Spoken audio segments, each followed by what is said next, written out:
हाँ जी मेरी YouTube family, क्या हाल चाल है। आई होप एकदम मजे में होगे। आज यहाँ पे मेरे पास है iPhone 13 pro max and iPhone 14 pro max, और आज इस वीडियो में मैं इनके क्या क्या डिफरेंसेस है वो आपको बताने वाला हूँ, और इसको आप मेरा रिव्यू भी समझ सकते हो क्योंकि अभी इसको यूज करते हुए ऑलमोस्ट 2 हफ्ते हो चुके हैं। और आज मैं आपको बताने वाला हूँ कि आईफोन 14 प्रो मैक्स अपग्रेड करने लायक है या फिर नहीं, और आपको लेना चाहिए या फिर नहीं। और इस वीडियो के अंदर मैं सिर्फ डिफरेंसेस की बात करूंगा और क्या इंप्रूवमेंट्स है उनकी बात करूंगा। ज्यादातर जो चीजें हैं वो दोनों फोन्स के बीच में ही सेम है बिल्कुल। तो सबसे पहले अगर मैं लुक्स की बात करूं, यहाँ पे आप देख सकते हो एग्जैक्टली सेम दिखते हैं दोनों ही फोन्स। ये जो है ये है 13 प्रो मैक्स, यहाँ पे स्पेस ग्रे कलर मिलता था, और ये है space black colour. IPhone 14 pro max में सिर्फ डार्क हो गया हल्का सा। 240 ग्राम्स है दोनों ही फोन्स का वेट, और डायमेंशंस वगैरह जो है वो बिल्कुल सेम है। यहाँ पे जो मेन डिफरेंस आपको दिखेगा वो दिखेगा कैमरा बम्प में। जो आईफोन 14 प्रो मैक्स है यहाँ पे कैमरा बम्प काफी बड़ा है। और एक चीज जो आप नोटिस करोगे straight out of the box कि आईफोन 14 प्रो मैक्स की जो स्क्रीन है वो बहुत ज्यादा ब्राइट है, स्पेशली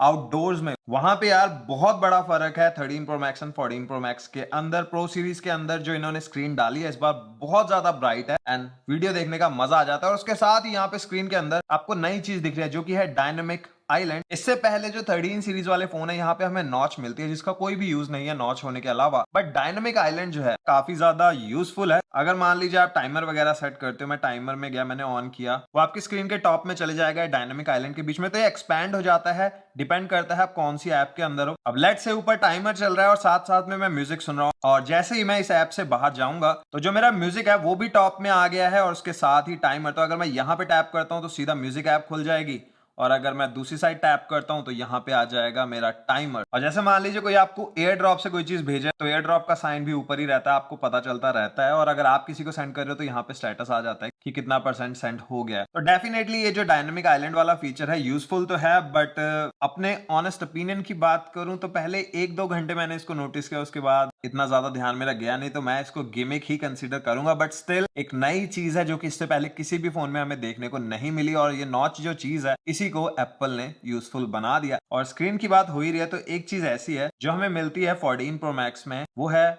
ऑलवेज ऑन डिस्प्ले। तो एकदम नया ये फीचर है जो कि सिर्फ आईफोन 14 प्रो सीरीज के अंदर मिलेगा, iPhone 14 pro and 14 pro max के अंदर, इसके अलावा किसी भी फोन में नहीं। इस फीचर का आईफोन यूजर्स काफी सालों से वेट कर रहे थे एंड फाइनली अब हमें मिल रहा है, एंड काफी अच्छा लगता है सैमसंग के ऑलवेज ऑन डिस्प्ले के कंपैरिजन में। एक चीज जो अजीब लगी इस ऑलवेज ऑन डिस्प्ले के बारे में कि जब आप इसको डार्क में यूज करते हो तो बहुत ज्यादा ब्राइट लगता है। रात के टाइम में कई बार जब मेरी नींद खुलती है तो ऐसा लगता है फोन शायद ऑन है, बट फोन ऑन नहीं होता। ऑलवेज ऑन डिस्प्ले जो है वो थोड़ा ज्यादा ब्राइट है, एंड ऑलवेज ऑन डिस्प्ले के लिए कोई सेटिंग भी नहीं है कि कितनी ब्राइटनेस आप रखना चाहते हो ऑलवेज ऑन डिस्प्ले की। आप या तो ऑफ कर सकते हो या ऑन, इसके अलावा कोई भी सेटिंग नहीं है। तो मे बी फ्यूचर वाले अपडेट्स में कोई ना कोई सेटिंग आ जाए ऑलवेज ऑन डिस्प्ले के लिए, बट अभी के लिए ये जो फीचर है काफी नीट है। एंड मैंने ये देख सकते हो एप्स बाहर ही रखी हुई हैं, तो अगर मुझे इंस्टाग्राम वगैरह कुछ भी ओपन करना है यहीं से मैं सीधा ऐप के अंदर जा सकता हूँ। इसके बाद स्क्रीन के ऊपर ही है तो आपको दिखा देता हूँ कि कितना बड़ा कटआउट आपको दिखता है जब आप एक वीडियो देखते हो। तो अब बेटर आप देख पाओगे कितना फर्क रहता है नॉच के अंदर वीडियो देखने में और डायनामिक आइलैंड वाली नॉच के साथ देखने में।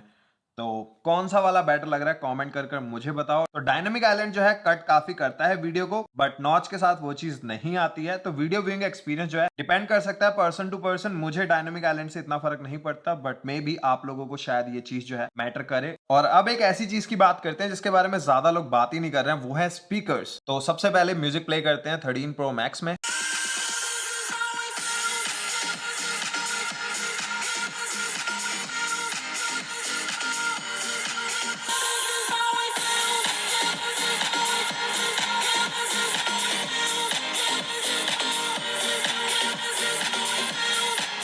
आई डोंट थिंक यहाँ पे बोलने की भी जरूरत है। 14 प्रो मैक्स की जो परफॉर्मेंस है स्पीकर्स की वो बहुत ही ज्यादा लाउड है 13 प्रो मैक्स के कंपैरिजन में। और अब बात करते हैं सबसे इंपॉर्टेंट चीज की जो होती है स्पेसिफिकेशन। तो आईफोन 14 प्रो सीरीज के अंदर हमें मिल जाता है 4 नैनोमीटर्स वाला A16 bionic processor, 6 GB RAM है और 4 स्टोरेज वेरिएंट मिल जाते हैं, 128, 256, 512 and 1 terabyte. IPhone 13 pro max के अंदर हमें 5 नैनोमीटर्स वाला A15 बायोनिक प्रोसेसर मिलता है, यहाँ पे भी 6 GB रैम है और 4 स्टोरेज वेरिएंट है, 128, 256, 512 एंड 1 टेराबाइट। अब सबसे पहले अगर Geekbench स्कोर्स की मैं बात करूं तो आप लोग देख सकते हो कि यहाँ पे जो रैम है वो बिल्कुल सेम है। आईफोन 14 के अंदर A16, इधर पे है A15 बायोनिक प्रोसेसर। iOS 16.0.2 के ऊपर दोनों ही फोन्स है। तो सबसे पहले अगर CPU बेंचमार्क्स की मैं बात करूं, अब स्कोर्स अपने सामने हैं। iPhone 14 Pro ने 1883 स्कोर किया है। सिंगल कोर की बात करें 13 Pro Max के अंदर है 1749 और मल्टी कोर में आप देख सकते हो 5219 है स्कोर iPhone 14 Pro सीरीज का। और अगर आ जाए 13 Pro में तो 4846। के बाद अगर बात करें GPU स्कोर्स की, तो GPU स्कोर्स में भी आप लोग देख सकते हो इतना ज्यादा बड़ा कुछ भी जंप मुझे नहीं दिख रहा। डेफिनेटली अगर आप एक नया फोन लेते हो तो आपको वहां पे थोड़ा सा तो स्कोर बढ़ा हुआ दिखेगा ही, परफॉर्मेंस वहां पे बेटर होगी। और वैसे भी ये जो 4 नैनोमीटर्स वाला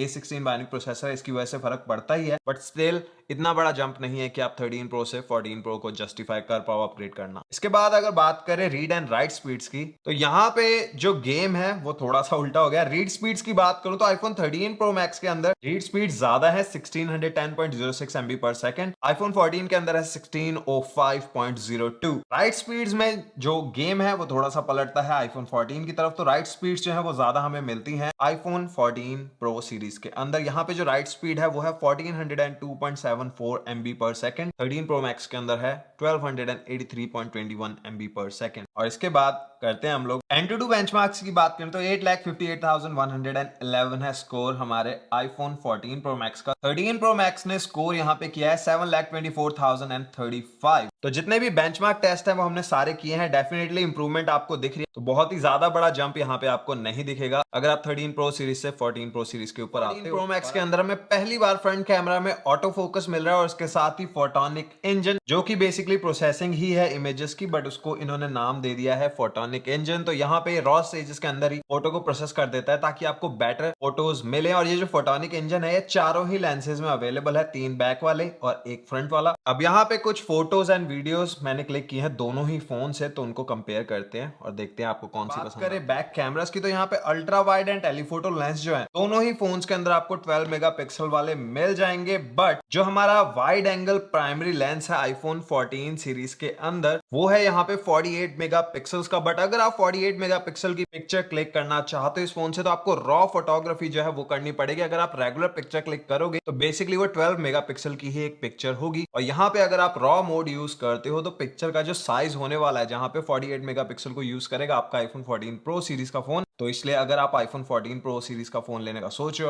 हो कि मैं 48 मेगापिक्सल वाली पिक्चर्स क्लिक करना चाहता हूं, तो स्टोरेज साइज जो है कम से कम भी 256 GB आपको लेना चाहिए। उसके अलावा यहाँ पे आपको एक एक्शन मोड मिल रहा है जो कि बेसिकली है यहाँ पे स्टेबलाइजेशन के लिए, कि अगर आप रनिंग वगैरह कर रहे हो और वीडियो बना रहे हो तो आपकी जो फुटेज है वो बिल्कुल स्मूथ रहे। उसके साथ ही सेंसर शिफ्ट स्टेबलाइजेशन जो है वो iPhone 13 Pro सीरीज के अंदर भी मिलती है, बट सेकंड जनरेशन मिल रही है हमें iPhone 14 Pro सीरीज के अंदर। तो मुद्दे की बात यह है कि iPhone 14 सीरीज के अंदर जब आप वीडियो फिल्म करोगे तो वो बहुत ज्यादा स्टेबल होगी, वहां पे कोई भी शेक आपको नहीं दिखेगा अगर हम कंपेयर करेंगे iPhone 13 Pro सीरीज से। और ये मैंने किया भी है। इसके अलावा सारी चीजें जो हैं वो सेम है, बट एक चीज आपको ख्याल रखनी है कि जब आप एक्शन मोड यूज करोगे तो डायरेक्टली आपका जो फोन है वो 2.8K के ऊपर आ जाता है। 4K के अंदर आप एक्शन मोड को यूज नहीं कर सकते। उसके अलावा सिनेमैटिक मोड जो है वो 4K 30 में चलेगा ही, वो आपने देख ही लिया है। तो अब कुछ पिक्चर्स मैंने क्लिक की हैं दोनों ही फोन के बैक कैमरा से और उसके साथ ही एक्शन मोड का भी एक डेमो दिया है, तो वो चेक करो और मुझे बताओ कमेंट्स में आपको कौन सा बेटर लग रहा है।